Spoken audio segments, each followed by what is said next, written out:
말씀은 비유입니다. 주제를 미리 말하고 시작합니다. 1절 말씀 함께 읽습니다. 예수께서 그들에게 항상 기도하고 낙심하지 말아야 할 것을 비유로 말씀하여 낙심하지 말고 간절히 끈질기게 기도하라 맞습니다. 그렇게 보면 이 비유는 11장에 나왔던 밤중에 떡 세 덩이를 빌리기 위해 친구 집 문을 두드리는 사람의 비유와 주제와 내용이 같습니다. 강청하는 기도, 끈질기게 매달리는 이라는 교훈. 많은 분들이 그렇게 이해합니다. 그렇다면 이 두 비유는 쌍둥이 비유를 할 수 있겠습니다. 쌍둥이 비유 들어보셨습니까? 대표적인 것은 마태복음 13장에 나오는 어떤 사람이 밭을 갈다가 보화를 발견했어요. 너무 좋아서 밭을 사서 손에 넣고 기뻐했다. 바로 뒤에 이어 보면은 진주 장사의 이야기가 나옵니다. 귀한 진주를 만나서 전 재산을 다 팔아서 손에 넣고 기뻐했다라는 이야기, 거의 같은 이야기입니다. 그런데 이 두 비유는 성경에서 나란히 붙어서 나옵니다. 그런데 기도에 관한 이 두 비유는 하나는 11장에 하나는 18장에 떨어져 나옵니다. 11장은 예수님께서 제자들에게 기도를 가르치기를 시작하셨을 때에 초급반이라 할까요? 기도의 입문 과정에서 주셨던 말씀입니다. 기도할 수 있는데 왜 염려하십니까? 그 찬송 생각나십니까? 제가 꼽아보니까 한 30년 된 것 같아요. 이 찬송이 어제 같은데, 저는 고향교회에서 청년부 활동하고 고등부 교사를 했었는데 그때 이 찬송을 함께 부르면서 기도하던 얼굴들이 지금도 생생합니다. 얼마나 열심히 기도했는지요. 또 그때 가정들이 얼마나 힘들었는지. 어떤 아이들은요, 아버지라고 맨날 와서 술 마시고 쥐어패고 엄마하고 어떻게 이렇게 살아갔는데 그 엄마가 암에 걸려가지고요 2년 앓다가 돌아가셨어요. 큰애가 고등학생이에요. 어떻게 살겠어요? 그러는데도 낭망하지 않고 참 열심히 신앙생활하고 기도했었습니다. 그때는 이 교회 저 교회 할 것 없이 이 고등학생들 젊은이들도 참 열심히 기도했던 것 같습니다. 응답도 많았고 힘든 아이들, 정말 피곤에 지쳐서 삶에 눌려서 어두운 빛으로 교회 와서 기도했는데 함께 기도하고 나면요 환한 얼굴이 되어서 돌아가는 것. 그 아이들 중에 목사님, 선교사님들 많고 우리 교회하고, 제가 이거 와보니까 우리 교회하고 연결된 선교사님도 한 분 계세요. 그리고 사회 각 분야에서 참 건강하게 살고 아름다운 가정, 그래서 복을 누리고 살아가는 성도들이 참 많습니다. 기도로 자라난 아이들입니다. 그런데 기도를 배우다 보면, 계속 기도하다 보면 기도할 수 있는데 왜 염려하십니까? 라는 이 한마디로 설명이 잘 안 되는 그런 순간이 옵니다. 기도하면서도, 누구보다도 열심히 기도하면서도 염려가 되고 낙심이 되는 상황을 만납니다. 그래서 포기하고 싶어지는 때가 있습니다. 기도할 수 있는데 왜 염려하십니까? 이 한마디로 정리되기에 내 인생 너무 복잡하고 내 인생 짐은 무겁다. 그렇죠? 근데 여러분, 뭐가 힘든 것일까요? 기도가 힘들어서일까요? 인생이 힘들어서일까요? 취업을 위해서 간절히 기도하고 노력하고 또 도전하는 젊은이들, 결혼을 기다리는 사람들, 사업이 자리를 잡게 해주세요. 우리 아이들 좀 잘 자라게 해주세요. 질병에 짓눌려서 회복을 기다리는 분들, 기도가 지체되어 지친 경험, 간절히 기도했지만 거절당한 것 같은 경험 또한 우리에게 있습니다. 성경에도 이런 피 맺힌 부르짖음이 많이 나옵니다. 여호와여 돌아오소서, 언제까지니까, 언제까지니까 주의 종들을 불쌍히 여기소서. 캐나다에 마르바 던이라고 하는 영성학자가 있습니다. 이분이 육체의 질병, 결혼의 실패, 믿었던 자들의 배신, 삶의 온갖 고통을 겪으면서 시편을 묵상했고요, 그 내용을 책으로 썼습니다. 그 책 제목이 나는 언제까지 외롭습니까? 영어로 하면 더 실감이 나요. 오늘 Lord, I am lonely. 주님, 저 외로워요. 언제까지입니까? 나는 언제까지 이 지독한 외로움의 그늘에서 눈물 흘리며 살아야 합니까? How long? 언제까지? 이 아픈 질문, 시간에 관한 질문입니다. 예수님 당시의 유대인들 제2성전기의 유대교에서 가장 중요한 질문이 바로 이 시간에 대한 질문이었습니다. How long? 이 질문의 맥락에서 우리는 이 비유를 읽어야 됩니다. 2절에 보면 이르시되 어떤 도시에 하나님을 두려워하지 않고 사람을 무시하는 한 재판장이 있는데 그 도시에 한 과부가 있어 자주 그에게 가서 내 원수에 대한 나의 원한을 풀어주소서 하되 그가 뭐라고요? 얼마 동안 듣지 아니하다가 후에 속으로 생각하되 내가 하나님을 두려워하지 않고 사람을 무시하나. 자기가 어떤 사람인지 알기는 안 해요, 그죠? 5절부터 함께 읽습니다. 이 과부가 나를 번거롭게 하니 내가 그 원한을 풀어주리라. 그렇지 않으면 늘 와서 나를 괴롭게 하리라 하였느니라. 하물며 하나님께서 그 밤낮 부르짖는 택하신 자들의 원한을 풀어주지 아니하시겠느냐. 그들에게 오래 참으시겠느냐. 내가 너희에게 이르노니 속히 그 원한을 풀어주시리라. 그러나 인자가 올 때에 세상에서 믿음을 보겠느냐 하시니라. 아멘. 늘 와서 괴롭게 할 것이다. 그러니 들어줘야 되겠다. 이 주제는 11장에 나왔던 비유 두드리면 귀찮아서라도 열어줄 것이다 라는 말씀과 같습니다. 그런데 다른 점은요, 11장의 기도는 하루 밤 사이에 일어난 일입니다. 아마 1시간 안에 모든 상황이 끝났을 수 있습니다. 길어도 2시간 후면 줄임배를 채우고 밤에 찾아온 손님도 그를 맞아서 겨우 대접한 친구도 내가 친구 하나는 참 잘 뒀단 말이야 하면서 만족한 마음으로 잠들 수 있는 그런 상황입니다. 그러나 이 과부가 등장하는 불의한 재판관의 비유는요, 그가 얼마 동안 듣지 아니하다가, 이 부분이 다른 대목입니다. 얼마 동안, 기도의 응답이 지체되는 기간이 있다는 겁니다. 여러분, 기다리는 것은 힘듭니다. 남의 일일 때는요 좀 참아 그것도 못 기다려 하지만 막상 나의 문제로 다가오면 얼마 동안이라는 이 말이 얼마나 힘든지 몰라요. 여러분, 잘 참고 잘 기다리시는 편입니까? 남자들은요 대부분 다 배고픈 것도 잘 못 참죠. 이 여자분들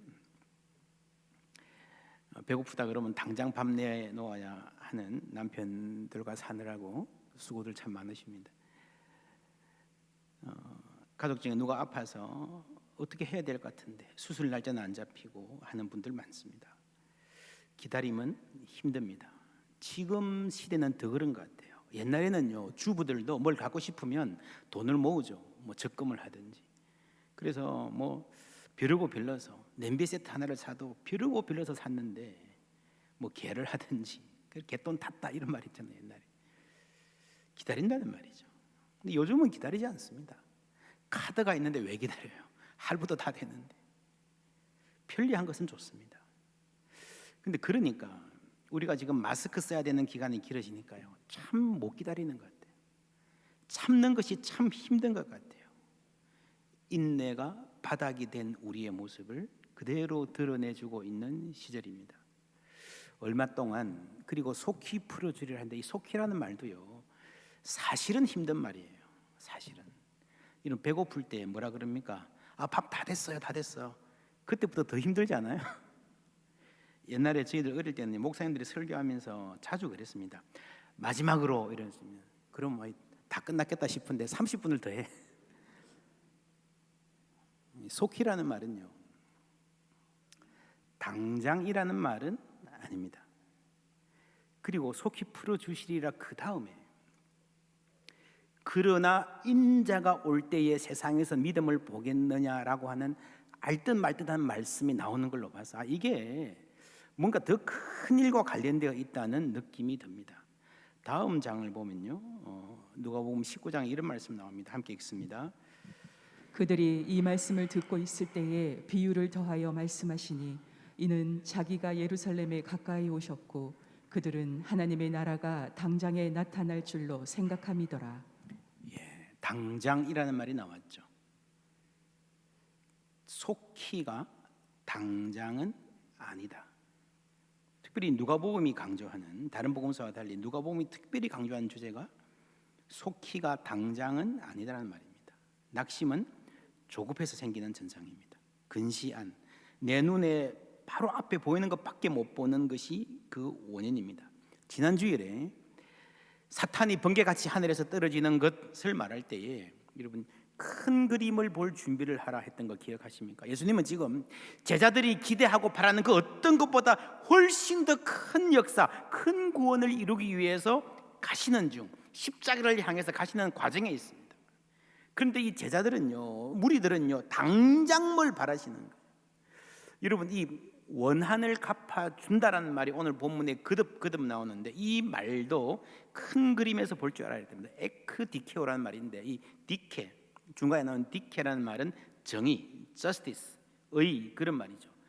이게 개인적으로 쓰일 때는 원한을 풀어준다, 심지어 리벤지, 원수를 갚는다 라는 말로도 쓰이고요. 두 번째, 사회 정의를 실현한다, 역사를 바로잡는다 라는 말로도 쓰입니다. 우리가 로마서 공부하면서 몇 번이나 되새겨 보았습니다. 복음에는 하나님의 의, 이것도 디케입니다. 디카요 시네가 나타나셨니 할 때 두 가지 의미, 하나는 우리와 하나님과의 관계를 바로잡는다는 말이고요. 두 번째, 그래서 이어서 그 사람들을 통해서 세상 전체를 바르게 하시고 새롭게 하시는, 이게 개인적이고 역사적인 맥락을 함께 갖고 있다는 겁니다. 신앙은 이 둘 다를 포함해야 됩니다. 그래서 오늘 이 기도에 대한 말씀도요, 세상 전체를 바꾸시고 이 땅에 완전한 정의를 실현하시려는 그 큰 그림에서 볼 수 있어야 됩니다. 인자가 올 때라는 말은요, 마침내 정의가 완전히 실현될 것인데 그때라는 말이에요. 완전한 정의가 실현될 때라는 말입니다. 다 함께 봄이지 나 혼자 봄이 아니라는 말입니다. 나만 억울한 사정 푸는 것이 아니라 다 함께 봄, 이 땅에 완전한 정의와 평화가 실현될 때가 인자가 올 때라는 말입니다. 그런데 여러분, 예수님이 기도에 관한 말씀하시면서 왜 하필 불의한 재판관을 예로 드셨을까요? 왜? 우리가 불의한 세상을 살아가기 때문에 하나님에 대한 오해가 생길 수 있다는 말씀입니다. 들어주실 수 있으면서도 여러분, 이 과부의 지금 청원은요, 당연히 들어줘야 되는 거예요. 너무도 옳은 거예요. 근데 그 옳은 일이 시행되지 않았어요. 그렇다면 저 재판관에게 문제가 있는 건 아닌가? 아니, 세상을 주관하신다고 하는 하나님께 문제가 있는 게 아닌가라고, 하나님에 대한, 우리가 불의한 세상을 살다 보면 하나님에 대한 오해가 생길 수 있다는 말입니다. 얼마 동안 듣지 아니하다가, 여러분 이 시간은요, 요즘 유행하는 말로 재판장의 시간입니다. 왜 안 들었을까요? 게을러서? 무관심해서? 바빠서? TV 드라마 보느라 바빠서? 골프 약속이 있어서?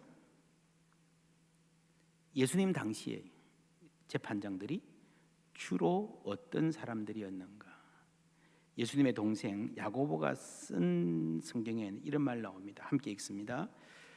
너희는 도리어 가난한 자를 업신여겼도다. 부자는 너희를 억압하며 법정으로 끌고 가지 아니하느냐. 무슨 말입니까? 법정으로 끌고 가면 결과는 볼 필요가 없다는 말입니다. 당시 사람들의 거의 공통적인 상식이에요. 법정으로 가면 가난한 자들은 백전백패다라는 그 인식이 여기에 전제가 되어 있는 거예요. 온갖 구실, 법조문 들이대면서 내가 분명히 피해자인데 재판을 하다 보면 부자의 손을 들어주고요, 가난한 자들의 더 피 맺힌 눈물을 흘리게 하는, 그게 당시의 이 세상의 법정이라는 말이에요. 여러분, 성경은 여러 차례 하나님을 재판장이라 말합니다. 궁극적으로 모든 판결은 하나님 앞에서 받을 것입니다. 우리나라에도 3심 제대로 한 게 있잖아요. 억울한 사람 없게 하기 위해서 1심에서 억울하면요 2심으로 가면 됩니다. 2심도 편파적이게 하면 3심도 가면 됩니다. 그런데 대법원에서 끝나면요, 뭐 어떻게 할 도리가 없어요. 끝입니다. 그러나 여러분, 이 세상에서 끝난 것이지 영원히 끝난 것은 아닌 줄 믿습니다. 그 위에, 슈프림 코트 위에 상급심, 더 높은 심판이 계신데 하나님이십니다. 모든 사람의 삶이 그 재판장 앞에서, 의로우신 재판장 앞에서 심판을 받을 것입니다. 그래서 성경은 자주 하나님을 재판장이라 말합니다. 그의 거룩한 처소에 계신 하나님은 고아의 아버지시며 과부의 재판장이시라. 하나님은 이런 사회를 원하십니다. 그래서 우리가 하나님의 자녀라면, 하나님의 교회라면, 하나님의 이런 마음을 본받아 우리도 약자의 보호자가 되고 눈물 흘리는 자와 함께 서주고 정의를 위해서 일하는 사람이 되어야 됩니다. 이 여인은요, 자신의 개인적인 문제로 왔지만 그 호소는 이 사회의 억울한 일을 없게 만들고 정의를 실현하는 방향을 향해 있었습니다. 그래서 이 약자의 이 문제는 개인적인 문제인 동시에 사회의 문제입니다. 2018년 9월 25일 새벽 2시 25분경에 부산 해운대구 미포 오거리에서 술에 만취한 운전자가 모는 차가 어떤 젊은이를 들이받았습니다. 현역 군인 22살 윤창호 군, 제대를 4개월 앞두었었는데 부딪혀가지고 15m를 몸이 날아나가지고요, 그 담벼락 밑에 있는 콘크리트 바닥에 그대로 머리가 부딪혔습니다. 병원으로 옮겼는데 46일간 사투를 벌이다가 숨을 거두었습니다. 그때 함께 있던 친구들이 너무 기가 막힌 거예요. 술을 마시고 사고 낸 사람은요, 그 부딪히고 나서, 사고 내고 나서 자기 발로 걸어 나왔대요. 근데 병원에 한 번도 오지도 않더래요. 왜 그런가 보니까요, 이게 한국의 음주운전에 대한 처벌이 너무 약해가지고 웬만하면 집행유예로 나오고요. 그래서 이건 안 되겠다. 그래서 관련법을 개정하기 위해서 국회의원 전원에게 편지를 씁니다. 계속 만나고 설득하고 한참 하고 있는데요, 그 중요하게 접촉하던 국회의원 한 명이 또 음주운전으로 걸려요. 서로 눈치 보여준다고 에이 대충 넘어가려 그러고요. 얼마나 힘들었는지 모릅니다. 그러나 굴하지 않고 마침내 법 개정을 이루어냈습니다. 이 청년들이 뛰어다닐 때에 많은 주위 사람들이 그렇게 말했다고 그럽니다. 그런다고 세상이 바뀌냐? 근데 이 청년들은 이렇게 고백했습니다. 창호의 죽음은 내 삶을 바꿨다. 그 중에 친구 한 명 인터뷰가 실렸는데 꿈이 행정고시였는데요, 이 사건을 거치면서 이 죽은 창호가 사회 정의에 유독 관심이 많았던 친구였는데 이 창호를 생각하면서 삶의 가치관이 바뀌었다라고 말합니다. 이제는 직업보다 방향이 중요해졌습니다. 창호에게 이런 말을 하고 싶어요. 어떤 일을 하든지 간에 사람을 살리는 일을 하고 너처럼 생기를 불어넣어주는 사람이 될게. 창호야, 정말 보고 싶다. 젊은이들이 큰 그림을 보기 시작할 때 역사는 바뀝니다. 3.1절에 우리 선조들이 만세를 부른 것도 나 하나 잘 먹고 잘 살고 출세하자고 한 것 아니잖아요. 많은 분들이 감시를 당했고 추혹됐고요, 우리 교회 선배들도 그렇습니다.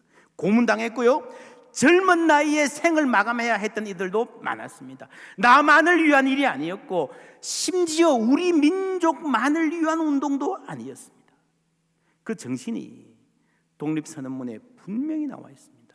오늘날 우리 조선의 독립은 조선 사람으로 하여금 정당한 생존과 번영을 이루게 하는 동시에 일본으로 하여금 그릇된 길에서 벗어나 동양을 붙들어 지탱하는 자의 중대한 책임을 온전히 이루게 하는 것이며, 여러분 일본을 상당히 잘 봐주는 말투로 썼는데요, 이 어떤 면에서 예언으로 그대로 성취되었습니다. 일본 역사를 보면요, 경제적으로 모든 면에서 가장 피폐할 때가 이 세계를 지배하겠다 할 때예요. 전쟁에서 지고 나서 일본 경제와 사회 부흥이 왔습니다. 일본을 위해서도 이것은 좋은 일이었습니다. 중국으로 하여금 꿈에도 잊지 못할 괴로운 일본 침략의 공포심으로부터 벗어나게 하는 것이며, 또 동양 평화로서 그 중요한 일부를 삼는 세계 평화와 인류 행복에 필요한 단계가 되는 것이다. 이었지 사소한 감정상의 문제리요. 그들은 분명하게 세계 평화와 인류 행복이라는 큰 그림을 그리고 있었습니다. 여러분, 3.1 운동 전에는요, 이 세계 여론에서 한국인의 목소리는 없었다 해도 과언이 아닙니다. 사실 한일 합방은 한국 강요회의가, 대한제국의 강요행위가 공식적으로 결정한 겁니다. 사인도 다 남아 있습니다. 그래서 밖으로 알려지기는 조선인들이 자발적으로 일본 밑으로 들어가기를 원했다 그랬습니다. 3.1 운동 전까지는. 그랬는데 3.1 운동으로 인해서 조선 사람들은 거부하는데 일제가 강압적으로 통치하는구나 하는 것이 세계에 처음으로 알려졌던 것입니다. 오늘 이 비유에서 여러분, 이 마을에 울려 퍼지는 과부의 목소리, 불의한 상황에 굴하지 않고 약한 자는 아무리 짓밟히고 유린당해도 그게 운명이겠거니 받아들여야 한다는 그 비굴한 패배주의에 굴하지 않고 자신의 주장을 당당하게 개진한 이 정신과 맞닿아 있습니다. 이런 공동체 안에서 약한 자들의 목소리가 들리는 것이 정의의 출발입니다. 그래서 당장 뭐가 안 돼도요, 외쳐야 되는 거예요. 지금 미얀마 상황도 마찬가지입니다. 여러분, 이 마을에, 이 과부의 마을에 그 이전에도 이처럼 억울한 사람들이 얼마나 많았겠습니까? 대부분 그냥 접고 넘어갔겠지요. 이 여인의 부르짖음은 그 침묵과 굴종을 깨고 약한 이들이 목소리를 찾은 사건입니다. 3.1 운동도 마찬가지입니다. 물론 3.1 운동으로 인해서 당장 독립이 이루어진 것이 아닙니다. 그 후로도 오랫동안 힘든 시절을 겪어야 했습니다. 그러나 100년도 더 지난 지금까지 우리는 우리 민족의 정신을 3.1 운동에서 찾고 있습니다.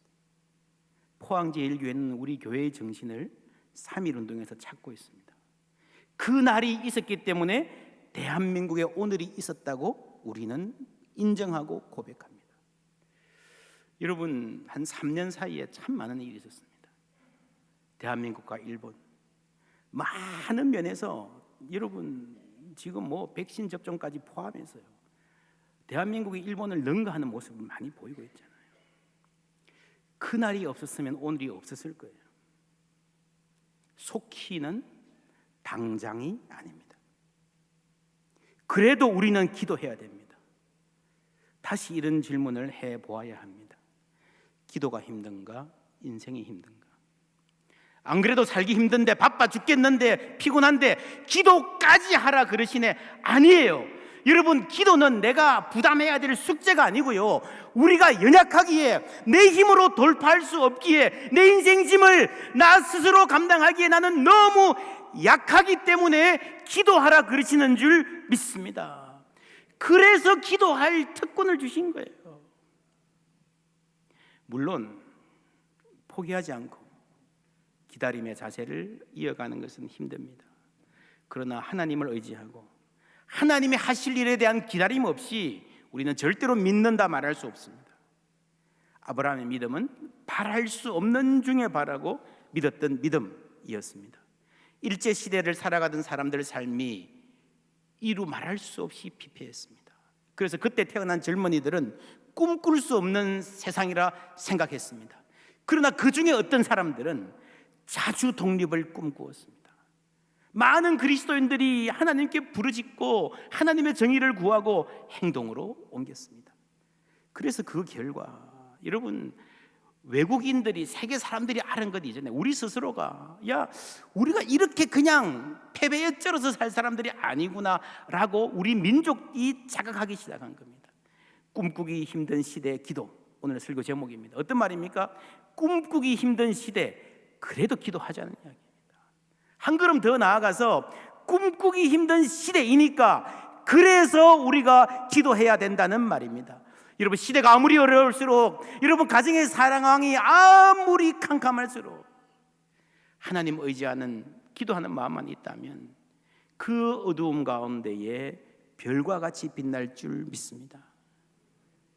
오늘 우리는 어떤 시대를 살아갑니까? 우리의 청년들은 어떤 꿈을 꾸고 있습니까? 여러분 자녀들이 어떤 미래를 꿈꾸고 어떤 소망을 갖고 살아가기를 원하십니까? 요즘 초등학생들에게 장래 꿈을 물으면요, 정규직이라 대답한답니다.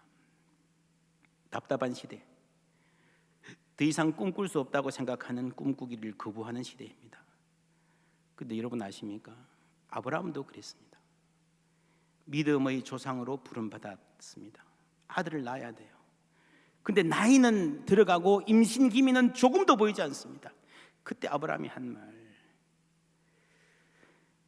아브라함이 이르되 주 여호와여 무엇을 내게 주시려 하나이까? 나는 자식이 없사오니 나의 상속자는 이 다메섹 사람 엘리에셀이니이다. 하나님이 아니라 그래요. 더 기다리라, 기도하라 그래요. 그러고 나서 다시 아브라함이 뭐라 그러는가 하면요, 하나님께 아뢰되 이스마엘이나 하나님 앞에 살기를 원하나이다. 이스마엘이나, 어떤 느낌입니까? 내 처지에 무슨 대단한 꿈이 있겠어요? 그냥 요것만, 눈에 보이는 요것만 잘 지키기 바랍니다. 왜 이렇게 되었을까요? 오래 기다리다 보니까, 기도가 거절됐다 생각하니까 이제는 상처받기 싫어서 희망의 크기를 줄이려는 아브라함. 여러분 기도하십니까? 어떤 기도하십니까? 혹 상처받기 싫어서 선을 그어놓고 요 안에 있는 것만, 하나님 너무 무리하지 마시고 너무 부담 갖지 마시고 쉽게 들어주실 수 있는 요것만 기도할게요, 그런 착한 그리스도인입니까? 그래서 예배하면서 구한다는 것이 그저 위로, 내 마음의 평안, 그 정도 끝. 여러분 희망 고문이라는 말이 있죠. 희망을 가지고 살면 대가를 지불해야 되니까요. 속 편하게 포기하고 살자.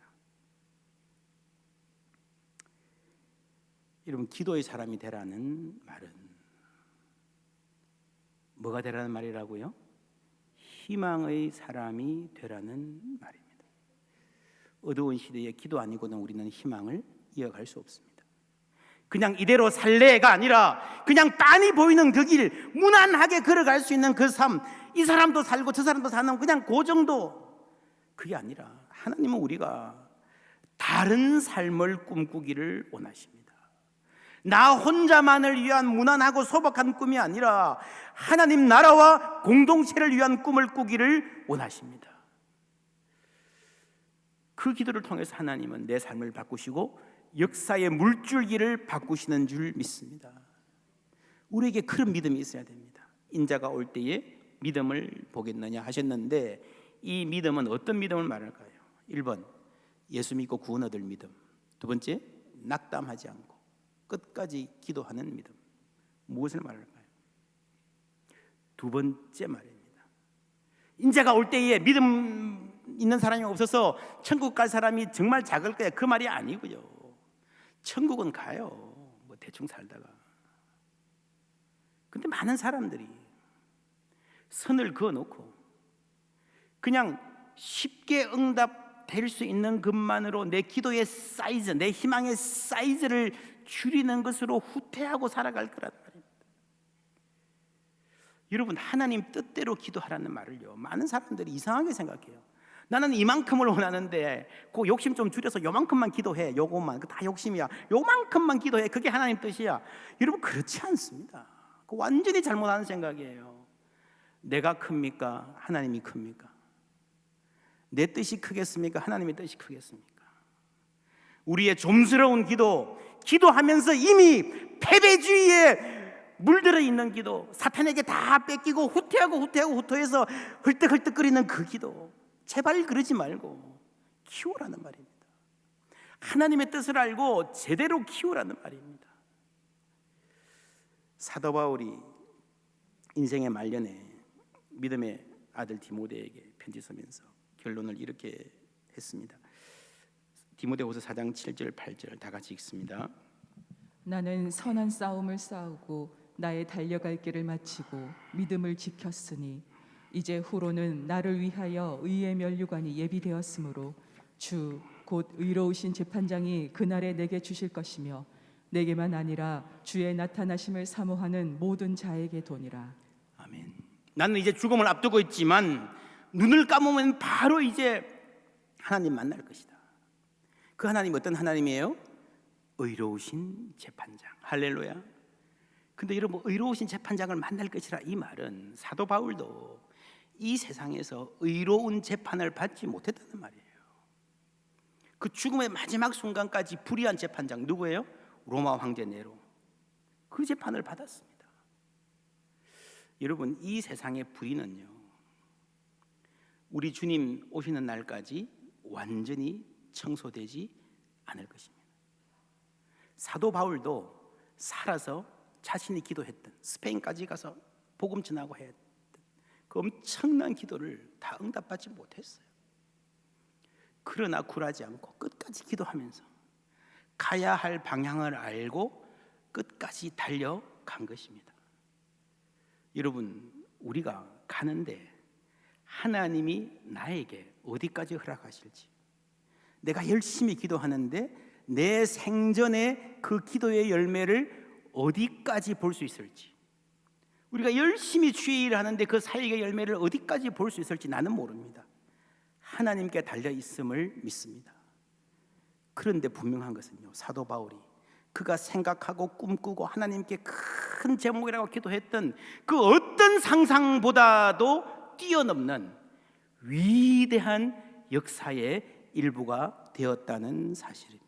할렐루야. 그래서 우리는 기도해야 되는 거예요. 어디까지 가는 거는요, 하나님께 맡기고 우리는 하나님 원하시는 방향으로 가는 거예요. 조지 뮬러라는 유명한 기도의 사람이 있습니다. 이분은 가난한 가정에 태어나서 범죄 소굴 같은 환경에서 자랐습니다. 20세까지 방탕하게 살았습니다. 형무소에 갇히기도 하고 2차례 무서운 질병을 앓기도 했습니다. 그러다가 우연히 참석한 어떤 기도회에서 은혜 받고 변화되었습니다. 복음을 받아들이고 기도하는 사람이 되었습니다. 성경을 읽는데 그의 거룩한 처소에 계신 하나님은 고아의 아버지시며 과부의 재판장이시라. 이 말씀이 가슴 깊숙이 들어와서 떠나질 않는 거예요. 그래서 이 말씀에 따라서, 이 말씀에 감명을 받아서 하나님은 고아의 아버지시다, 고아원을 설립했습니다. 평생을 기도하면서 고아원을 운영했는데, 여러분, 얼마나 이분이 고아원 운영하면서 얼마나 많은 기도 응답을 받았는지 모릅니다. 이분의 좋은 습관은 조그만 기도도 일일이 다 기록했어요. 언제 응답받았다 전부 다 남기고 있습니다. 그 중에 즉각적인 응답을 받은 적도 많았지만 오랜 인내를 요구하는 기도도 많았습니다. 젊을 때에 놀던 친구 5명 꼽아가면서 계속해서 기도했습니다. 1년 6개월 만에 한 친구가 예수 믿었습니다. 5년 후에 한 명이 더 돌아왔습니다. 6년 만에 세 번째 친구가 회심했습니다. 2명이 남았잖아요. 뮬러가 죽기 1년 전에 네 번째 친구가 주님께로 돌아왔습니다. 뮬러는 마지막 한 명이 예수 믿는 거 보지 못하고 죽었습니다. 근데 이 친구가 뮬러의 장례식에 와서요, 감화를 받은 거예요. 얼마 후에 예수님을 영접했습니다. 그 기도는 헤어보니 52년 동안 계속된 것이었습니다. 나의 기도를 들으시는 하나님, 내가 조지 밀러처럼 대단한 기도의 사람이 되지 못함에도 불구하고 우리에게 희망이 있는 것은 나의 기도를 들으시는 하나님은 동일한 하나님이시라는 사실입니다. 우리 지금 열심히 기도하고 있는데 여러분, 단련 기간이 끝나도 계속해서 기도의 삶을 이어가시기 바랍니다. 여러분, 기도해야 기도할 수 있습니다. 기도해야 기도할 수 있습니다. 왜냐하면요, 우리 힘으로는 낭망하지 않고 계속 기도할 수 없습니다. 지칩니다. 하나님께서 말씀과 기도를 통해서 매일매일 기도의 자리를 지키는 그 사람에게 계속해서 기도할 힘을 불어넣어 주실 줄 믿습니다. 기도하십시오. 기도의 자리를 지키십시오. 하나님 힘 주실 것입니다. 그래서 우리는 우리 삶에 오랜 기도 생활 끝에 다시 그 자리로 돌아올 수 있을 것입니다. 기도할 수 있는데 왜 염려하십니까?